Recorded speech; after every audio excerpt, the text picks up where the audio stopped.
You're listening to Where We Are, a weekend conversation on faith, politics, family, and culture, hosted by me, Michael Ware, and my wife, Melissa. We bring our wide-ranging experiences in politics, ministry, and nonprofit life to bear as we discuss the issues of the day. On this week's episode, we're going to talk about the seriousness of our politics and the unseriousness of so many of our politicians. You're listening to Where We Are.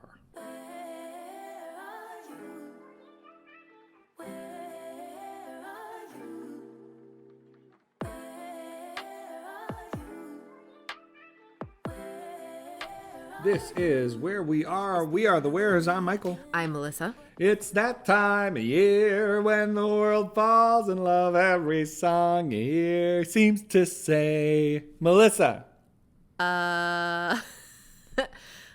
What are you singing? It's the Carpenters. Oh, no. I am not a Carpenters guy, Yes, but except you when it grew comes up to with it. Christmas time.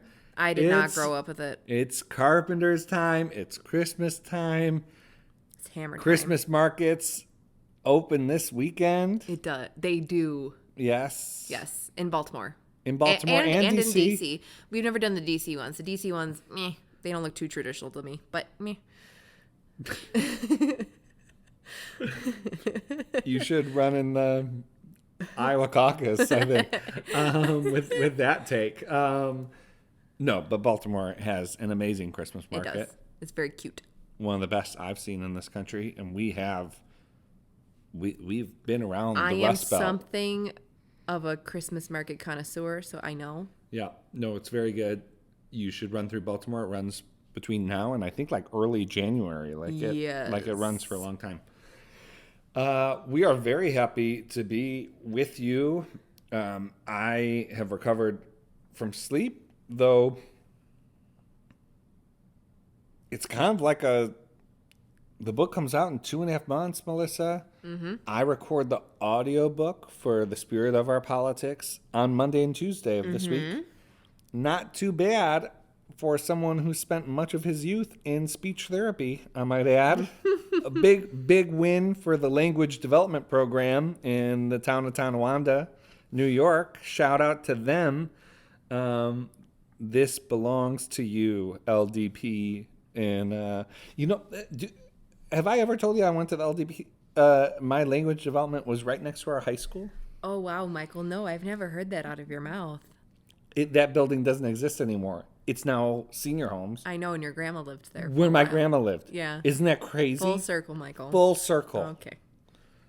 I am glad that you got speech therapy and it worked, though, because you're a great speaker now. Oh, thanks.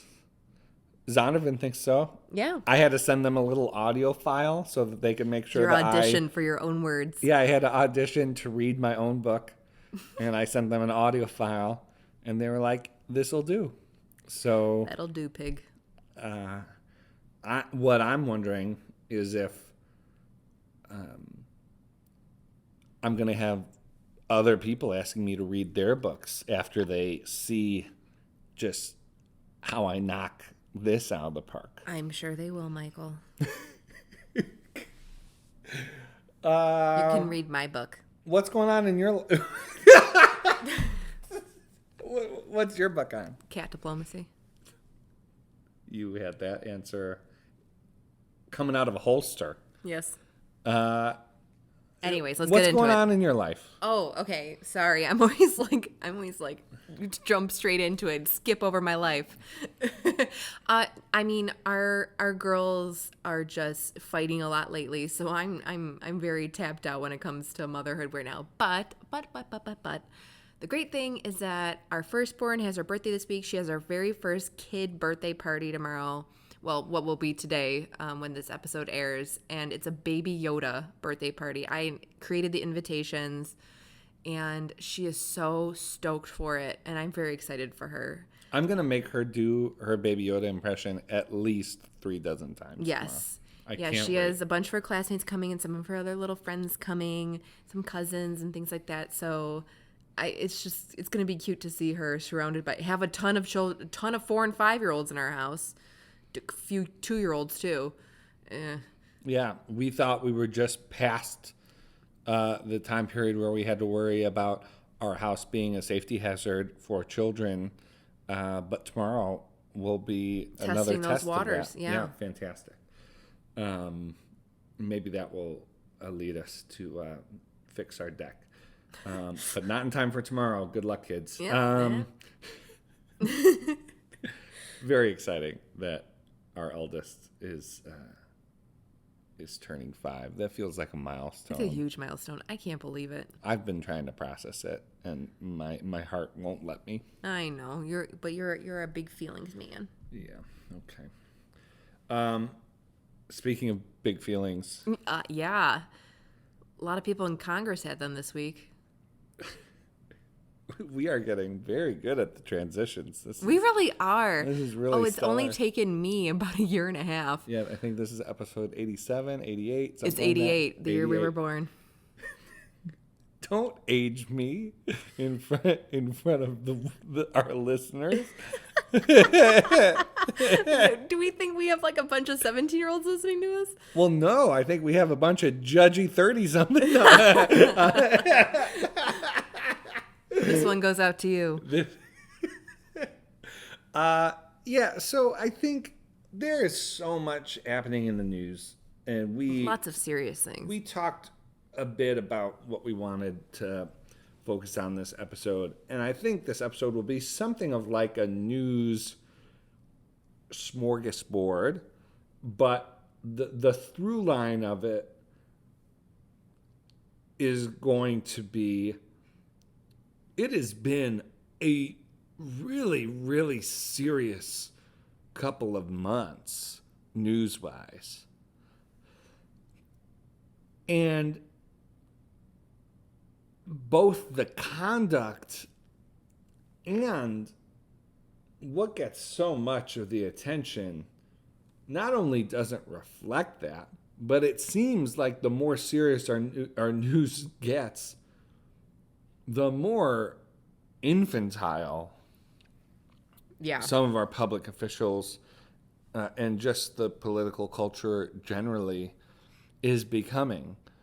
On the serious side, for the first time in over a year, President Biden met with Xi Jinping in California. Yeah, Silicon Valley on the side of the APEC meeting, the Asian Pacific Economic Cooperation meeting.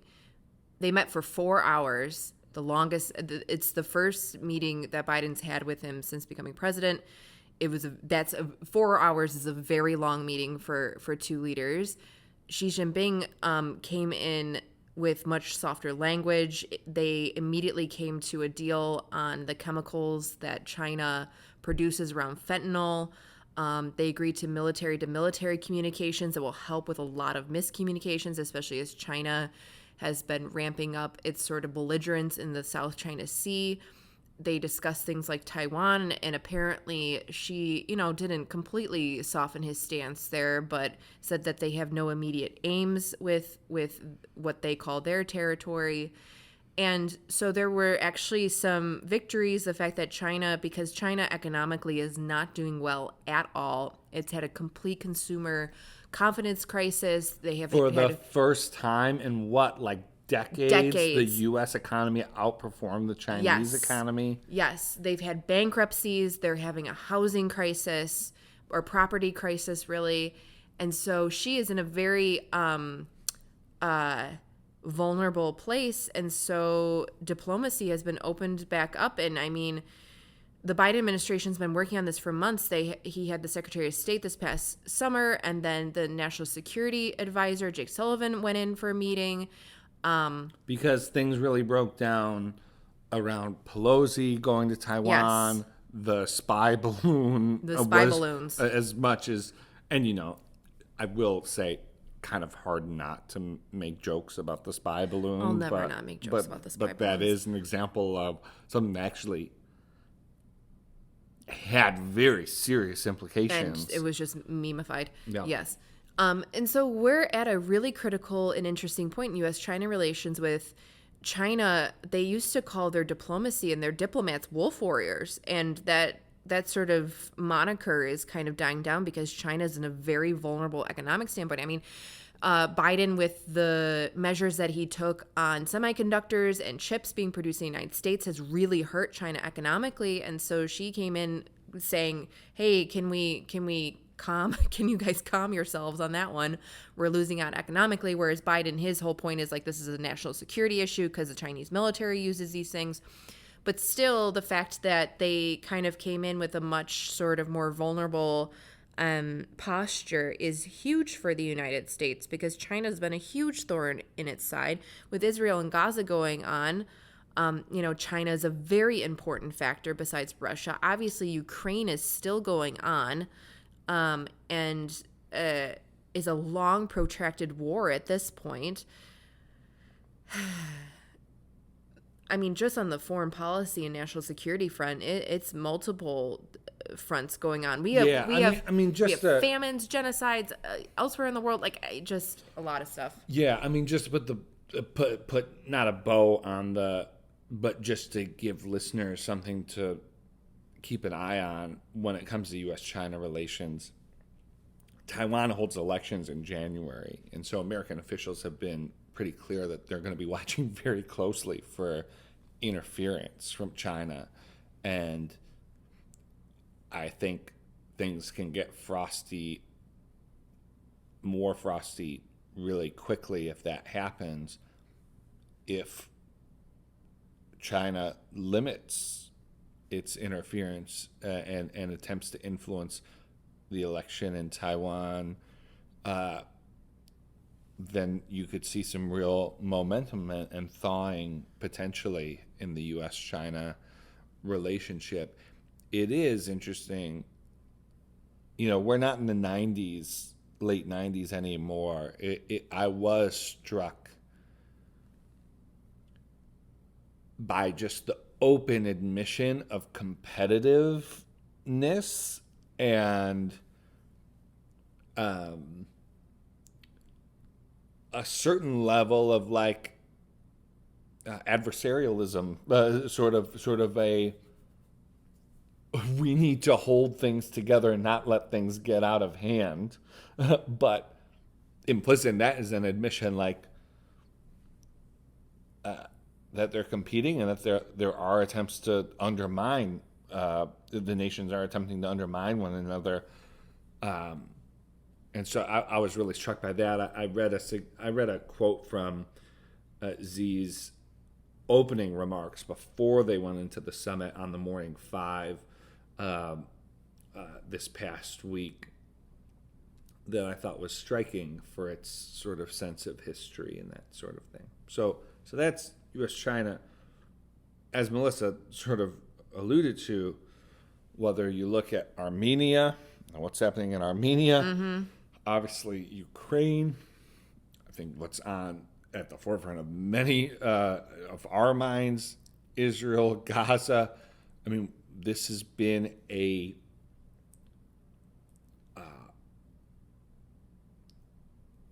world-shaping couple of months in terms mm-hmm. of foreign policy. You look at the U.S., major significant administrative action from the Biden administration on AI. Yep. While Congress has been doing investigation and hearings around AI, which I think the Obama Foundation held a summit that was in large part on AI. Former President Obama giving a major speech on AI. The capacity of these technological developments to transform American life over the course of the next 10 years is becoming clearer and clearer. And that is something that a whole range of congressional committees, a whole range of policymakers, it's going to be an all hands on deck policy sort of situation to figure out how we're going to respond to these developments. You look at the fact that we didn't have a Speaker of the House for 3 weeks. Now we do. and a continuing resolution was passed days before the deadline. That doesn't solve the issue, but again, avoids government shutdown, gives Congress more time, hopefully, for something that's long lasting. I think a fairly serious, the most serious would be to pass a budget, Yes. And to fund what you've committed to fund, but a pretty relatively serious process unfolded, and there wasn't a lot of drama in terms of how that was executed. It was a bipartisan vote. All that to say, a lot happening on the domestic front as well. And so these last 2 months have been so significant for how well, and I'll just add, right, when we talk about the budget, we're talking about nutrition aid. We're talking about there was a debate this week around the child tax credit and the support families receive. So we're talking about policy changes that will affect hundreds of millions of people. And yet, if I asked folks, what do you know about what happened between U.S. and China this week? The vast majority would say no idea. And I would venture, well, Melissa, what do you think most people saw out of the U.S.-China summit? Oh, they definitely saw that President Biden in a press conference right after that 4-hour meeting. It was just Biden. It wasn't Xi Jinping with him. He was asked a question where he was basically asked, "Do you still think Xi is a dictator?" He says, "Yes, I think he's a dictator," because previously this past summer Biden called him a dictator. Now, what specifically? So I think that's right. What specifically? So they had the cameras on Secretary of State Antony Blinken, sort of shuddering a little bit when Biden said that. And frankly, I was like, okay, let me go watch the video. I watched the video and I didn't read into his body language as much as other people are reading into it, but people were saying is as if the man like convulsed and like stood up and shouted, "Absolutely not, Mr. President." To me, this is like a perfect. The president of one of the world's great superpowers, Yes, referred to the leader of the world's other superpower as a dictator. And the cameras and the attention and the commentary is about whether Secretary of State, basically having body language readers on the Secretary of State. And what I saw was most of it was devoid of any actual substantive. Well, why might the Secretary of State not have wanted that? Nobody's answering that question. Well, and A, I don't think that should be where the focus is. But B, if you wanted to focus there, you could at least use it as an opening to have a somewhat edifying conversation about. This is why it's not good for the United States to call him a dictator after a meeting like that. Or at least that why would some he? people think that Biden shouldn't have done that because we just reestablished military communications with the country. But this is like what our media and our political culture does, which is it points somewhere, and then even if you think it's a silly thing to point at, you're arguing about why it's silly to point there, as opposed to the fact that you had a truly historic meeting that had several substantive agreements come out of it, and I can't tell you the number of times I've seen that stupid video of Blinken like moving his eyelids and like existing in the world, folks. So that's one example. I think another example is this has just not been a banner week for Congress. We saw over the last, I think.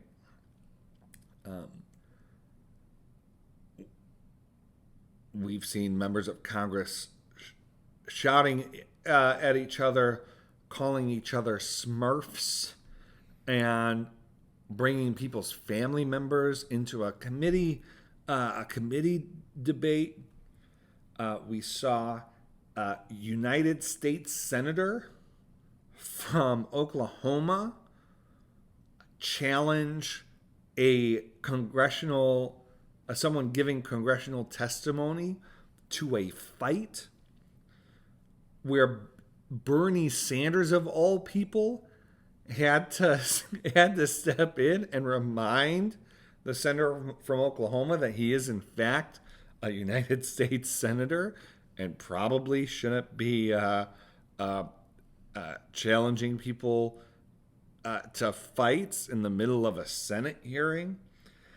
We had Tim Burchett of Tennessee, congressman, accusing former Speaker McCarthy of elbowing him in a hallway, which is the most,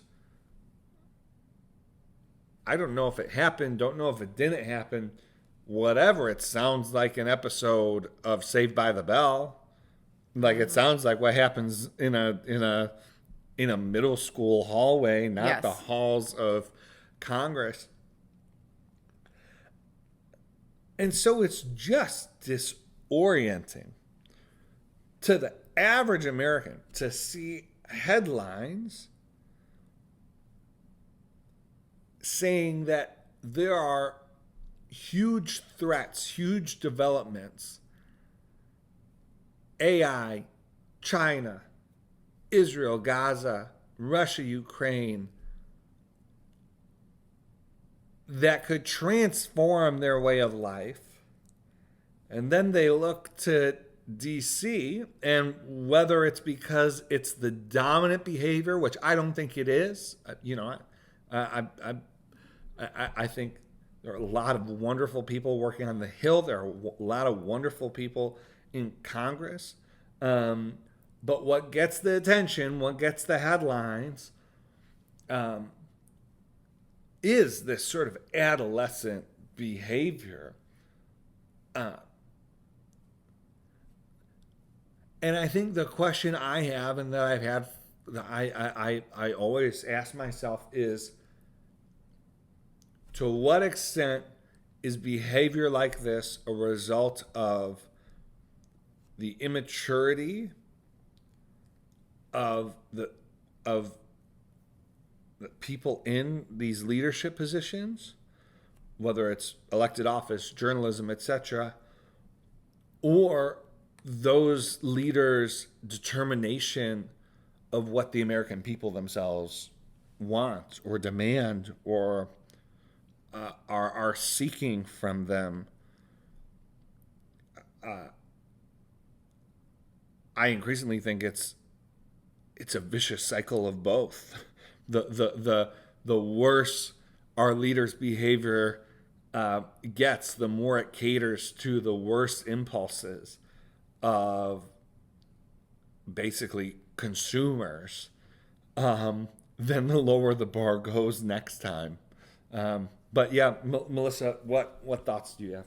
Do you know what would be so interesting, especially after the challenge to the fight, that whole scene, I don't even know what to call it, in the Senate this week, with Senator Bernie Sanders coming in and becoming a mediator, is I would love if somebody just went and investigated with those two congressional offices and said, hey, how many letters, calls, emails, carrier pigeons have you received after that, as saying that they didn't like what went down, or they didn't like the behavior? Do they, are there any slaps on the wrist from their constituents, let alone like the American people writ large?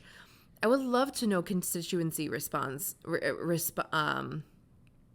how they respond in situations like this. Like, that kind of investigation would be interesting to me, because Michael, I know in your book, in quite a few areas, and in general, you've been thinking about this a lot, about the American public and what it wants out of its politics, and how politicians respond to that. And then you call it a vicious cycle, and then what sort of feeds into that, and vice versa. That's my first reaction, is how much are these politicians who are just acting so immaturely in such serious times, and when people around the world are in various crises, and in Washington folks are challenging each other to fights, what people actually really think. This is a time for polling. This is a time for an investigation. I want to know. Yeah.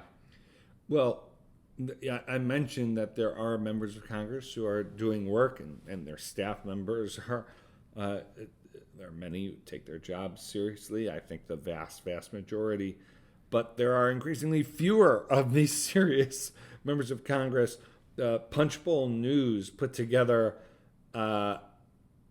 did some outreach to retiring House members on their motivations to retire from office.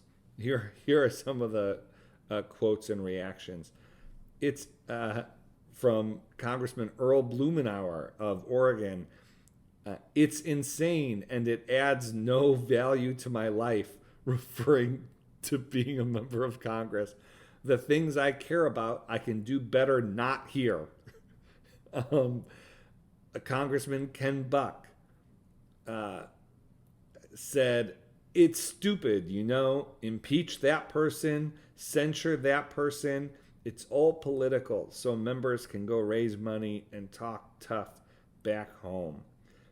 I mean, so important. Like, Ken Buck, he's no squish. He's no sort of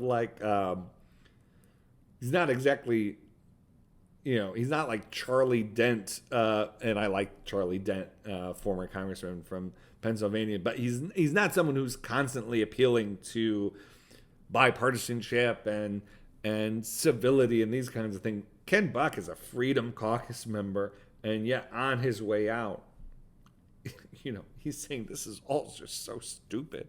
And we hear that from, this is what Speaker McCarthy was saying. This is what we've heard from Boehner and Paul Ryan and so many former members of Congress. And so, yeah, it's deeply unfortunate. And there's a certain point where, you sit and you think about this with these various members now more often than ever. Who is it? The first representative, Blumenauer, yeah. Sorry. Who has been there since 1996. So he's seen a lot. Yeah. And so it's just not a good sign that somebody from 1996 is saying it's actually really bad right now. And things are this bad for me to leave and I can do better elsewhere. Is that each of these representatives or senators, whomever it is that's retiring in it, are saying these things, their constituency is listening. Again, it goes down to the local level. Because when those kinds of announcements are made, they make the local news, and local news is like TV. Local news is still extremely popular, even amongst Gen Z and millennials. The numbers are still very high. And so folks in various areas around the country are hearing these messages from their elected leaders. And the message that they're hearing is that this type of public service is useless. It's stupid. It doesn't matter. Nothing gets done. It's just fighting. And in some cases, that work can be done elsewhere. When obviously work can be done elsewhere. There's plenty of good that can be done at local, state level government, nonprofits, service sector, public-private partnerships. But obviously, the federal government is a huge deal into how our society operates, and so it doesn't look good, Michael. No. And, I sound like a broken record here, but until we stop rewarding it, and until we stop saying things like, well, yeah, I wish this politician was, more mature, but, at least they're on the right side, or these kinds of things that downplay the cultural output of these people.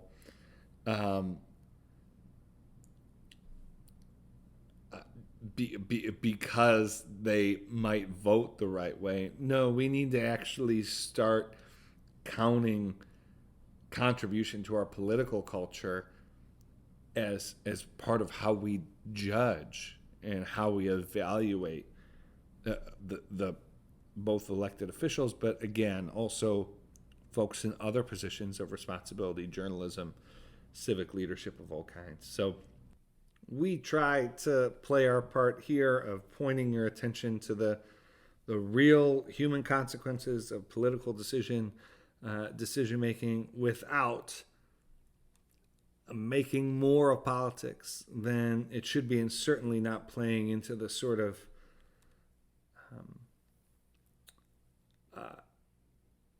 politics as entertainment that we so often see. Unless Melissa has a joke to make, and then we'll break the rules for that. I really don't have many jokes. Hey, Melissa, anything you wanna add? No, if you yourself as a listener, I know that often with these sorts of things, these like bigger topics or more existential topics, that sometimes it's hard to be like, hold up a second, is there anything that I can do?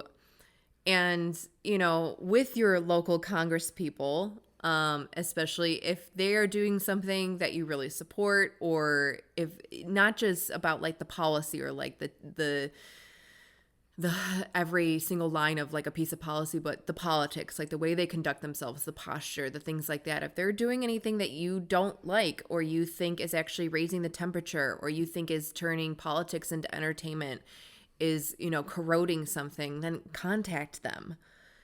Tell them that. It is good that they hear from you and hear from your voice, not just on the, who's winning or losing, or like, it's good for them to hear that you don't like that they're challenging somebody to a fight, et cetera, et cetera. So if for those of you out there who I know who think in that way of what can I do about something like this, or, this concerns me as well, and how can I help? That's one way you can help. Yeah. All right, folks, that's all we have for this week's episode of Where We Are. Hope you have a wonderful Thanksgiving. I want to hear what you're cooking. Yes. Send us photos, send us recipes. I like dessert photos in particular. Let me know your desserts. And it's just very direct, Melissa. That's how I always am. And kind of demanding. Always. That's me. Hello. And we'll be back after Thanksgiving for another episode of Where We Are. Thanks for listening. Bye.